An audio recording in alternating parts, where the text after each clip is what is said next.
Viewer tips led us to a frustrating backlog of payments promised to veterans. Many are disabled and low income, and they're supposed to be reimbursed for the cost of traveling to medical appointments. And on your side, investigator Walt Buteau is here now with details on what he found. Walt.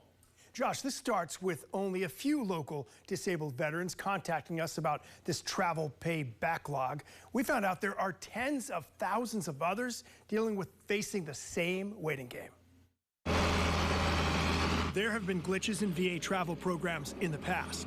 Riverview Navy veteran Frank Clark came to us because he could not see well enough to drive himself to an eye surgery appointment, but VA transportation did not serve where he lived. I need the surgery and I need the transportation. Now there's an issue in the VA travel reimbursement program in the James Haley VA network. It pays travel costs for VA medical appointments for various reasons, including for veterans with at least a 30% disability rating. Veterans with low incomes also qualify. An email from the VA to a veteran obtained by Aid on Your Side pegs the backlog at 47,000. Those claims are now under manual review, which means an individual clerk must approve each claim.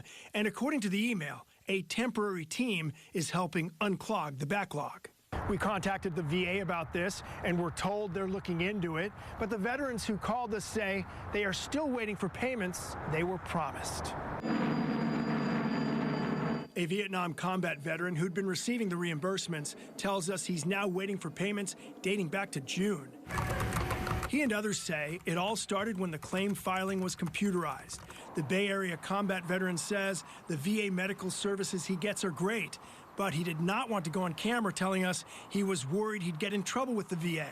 But he says, prior to this new system, all I had to do was sign a form, and 2 weeks later, the money was in my account. One veteran stuck in the backlog tells me the computerized system runs the claimant around in circles, and he believes it's frustrating enough that some just give up.